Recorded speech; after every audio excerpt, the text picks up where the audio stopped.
बिल्कुल कर्नल साहब, मैं आपके पास आऊंगा, दीप्ति जी के पास भी चलेंगे, लेकिन सबसे पहले जो लोग देखते हैं जिसको कहते हैं कि सिक्योरिटी कितनी जबरदस्त है, और खास तौर से भारत में भी जब पुतिन आएंगे तो अपनी ही कार से वो सफर करेंगे। पुतिन की ये जो कार है बहुत ही मजबूत है, सुरक्षित है, नाम है इसका और सीनेट, सबकी नजर रहती है। देखिए आपके सामने आ गई है।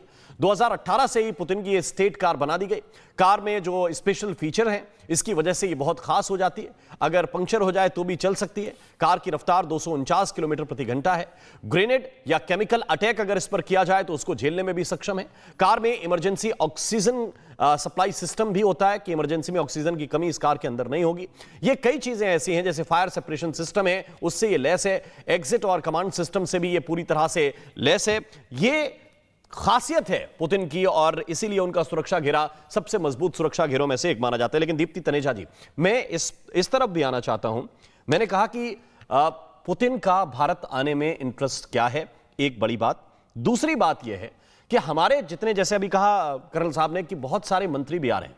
मेरा या भारत का अब तक जो इंटरेस्ट रूस के साथ रहा है और जो कारोबार रहा है, दीप्ति जी, मैं उसमें देख रहा हूं कि सबसे ज्यादा अगर कोई कारोबार है तो वो तेल का कारोबार है, जिसमें सबसे ज्यादा पैसे हम खर्च करते हैं। दूसरा हिस्सा चला जाता है डिफेंस डील्स के ऊपर, जिसमें हथियार में हम अब Su-57 की तरफ भी देख रहे हैं, S-500 की तरफ भी देख रहे हैं।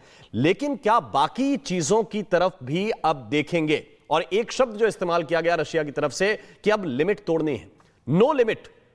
और ये जो स्ट्रेटेजिक पार्टनरशिप है जिसकी कोई लिमिट नहीं है, कोई सीमा नहीं है, ये रशिया ने क्यों इस्तेमाल किया? इसके पीछे आप क्या देखती हैं?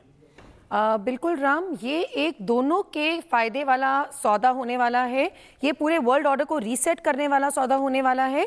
जैसे आप बात कर रहे थे कि उनका जो ट्रेड है, रशिया इकलौती कंट्री है जो इस बारे में जिक्र करती है और इस बारे में बात कर रही है कि हमारा जो ट्रेड है वो बहुत ज़्यादा डेफिसिट में चलता है। इंडिया की तरफ बहुत ज़्यादा डेफिसिट रहता है क्योंकि हम रशिया से एक्सपोर्ट ज्यादा करते हैं और उनको हम अपना एक्सपोर्ट कम देते हैं, वो हमसे कम इंपोर्ट करता है। तो जो उनके बाकी मंत्री आ रहे हैं, that is a signal in itself, क्योंकि हमारे स्ट्रॉन्ग पॉइंट्स क्या हैं? हमारे स्ट्रॉन्ग पॉइंट्स है फार्मास्यूटिकल, हमारा स्ट्रॉन्ग पॉइंट है एग्रीकल्चर। तो उनका फार्मास्यूटिकल मिनिस्टर का साथ आना, उनका एग्रीकल्चर मिनिस्टर का साथ आना, वो अपने आप में एक बहुत बड़ा संकेत है कि रशिया ये कह रहा है और हम जिस चीज को चाह रहे हैं कि इसको अपने ट्रेड डेफिसिट को कम कीजिए, हम भी आपसे एक्सपोर्ट करने में उतने ही इंटरेस्टेड हैं जितना आप हमसे एक्सपोर्ट करते हैं, ताकि वो ट्रेड इम्बैलेंस जो है वो उसका थोड़ा खामियाजा जो इंडिया की तरफ होता है वो उसमें सुधार लाने की बात करते हैं रशिया वाले।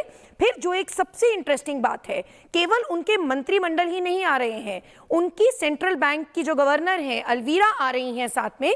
ये अपने आप में बहुत स्ट्रांग मैसेजिंग है क्योंकि वो बात कर रहे हैं कि हमें अपने ट्रेड को इंसुलेट करना है वर्ल्ड ऑर्डर से, जो वो एक संकेत जाता है कि वो डोमेस्टिक करेंसी में डील करने की बात कर रहे हैं, जिससे दोनों जो रुपी है और रूबल है वो अमेरिका डॉलर के प्रति उनका वर्चस्व बढ़ता है। पूरे वर्ल्ड को एक मैसेजिंग जाती है कि ये लिमिटलेस ट्रेड है, विदाउट एनी लिमिट है। हमारे रिश्ते ट्रेड, हमारे रिश्ते रीलोस की जो हम बात कर रहे हैं, लॉजिस्टिक सपोर्ट, सब तरीके से वो एक सपोर्ट हम उनको देने की बात कर रहे हैं और वो हमें देने की बात कर रहे हैं। पिछले दिनों में ऐसा क्या बदला है कि ये शब्द रशिया ने इस्तेमाल किया कि अब सीमा कोई हम तय नहीं करेंगे कि कितना हमारा ट्रेड होगा, किन किन सेक्टर्स में होगा? इसके पीछे आप क्या देखती हैं? ऐसा क्या बदला है कि अब रशिया खुलकर ये इस्तेमाल कर रहा है और ये भी कह रहा है कि कोई तीसरा इसके बीच में नहीं आ सकता और तीसरा कोई भी, चाहे वो देश हो या ताकत हो, वो रोक नहीं सकते इसको? देखिए राम, ये बहुत इंटरेस्टिंग सवाल आपने किया है। ये पूरे वर्ल्ड को एक मैसेजिंग जो माननीय प्रधानमंत्री मोदी जी ने दी कि भैया तुम 25% टैरिफ करो, तुम 50% टैरिफ करो, हम तुम्हारे आगे झुकेंगे नहीं। देखिए कुछ लोग, अब उदित राज ने आज ही स्टेटमेंट दी है, बहुत अनफॉर्चुनेट स्टेटमेंट है वो ये कहते हैं कि जी चाइना के ऊपर भी तो नहीं लगा। भाई साहब, चाइना का बहुत स्ट्रॉन्ग एक मेजर एक्सपोर्ट पार्टनर है अमेरिका, कि चाइना से बहुत कुछ वहां पे इंपोर्ट होता है, लेकिन भारत की उतनी स्ट्रॉन्ग एक्सपोर्ट इंपोर्ट सिचुएशन नहीं थी अमेरिका के साथ। बावजूद उसके उन्होंने अपना झुकाव नहीं करा, वो नहीं झुके अमेरिका के टैरिफ्स के आगे, जिसके चलते अमेरिका को एक कदम आगे बढ़ना पड़ा।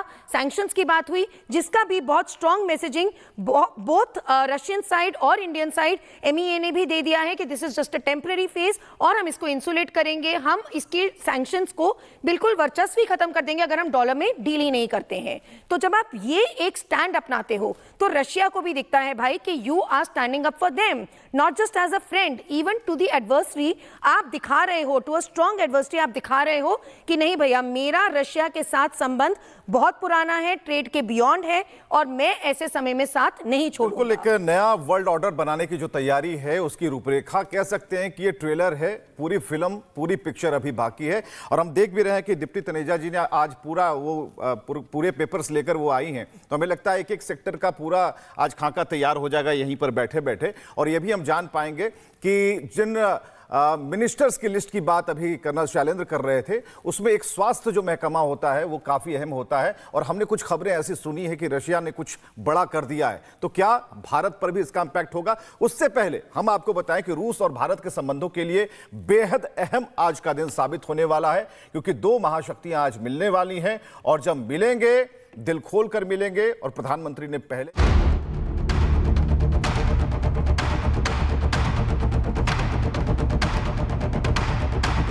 दुनिया की नजरें दिल्ली पर टिकी हैं। गुरुवार से शुरू हो रही भारत रूस वार्षिक शिखर वार्ता में प्रधानमंत्री मोदी और राष्ट्रपति व्लादिमीर पुतिन के बीच रक्षा, ऊर्जा और व्यापार पर ऐतिहासिक फैसले हो सकते हैं। पुतिन की 2 दिन की ये यात्रा भारत रूस के बीच द्विपक्षीय व्यापार को बढ़ाकर $100 बिलियन तक पहुंचाने का लक्ष्य है। मुख्य फोकस रक्षा क्षेत्र पर होगा।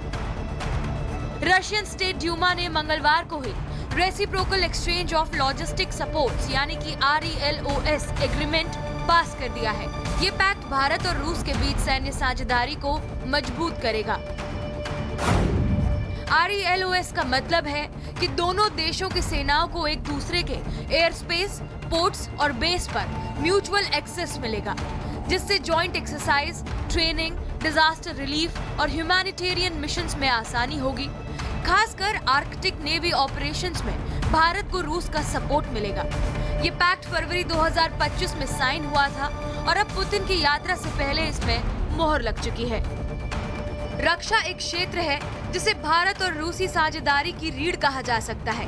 इसे आप ऐसे भी समझ सकते हैं कि भारतीय सेना के करीब 60 से 70% उपकरण आज भी रूसी तकनीक पर आधारित हैं। इसमें S-400 missile system, BrahMos supersonic missile, T-90 tank, MiG और Sukhoi fighter jet, Akula class nuclear submarine के बारे में सभी जानते हैं। राष्ट्रपति पुतिन की भारत यात्रा के दौरान इस क्षेत्र को और विस्तार मिलने की पूरी उम्मीद है।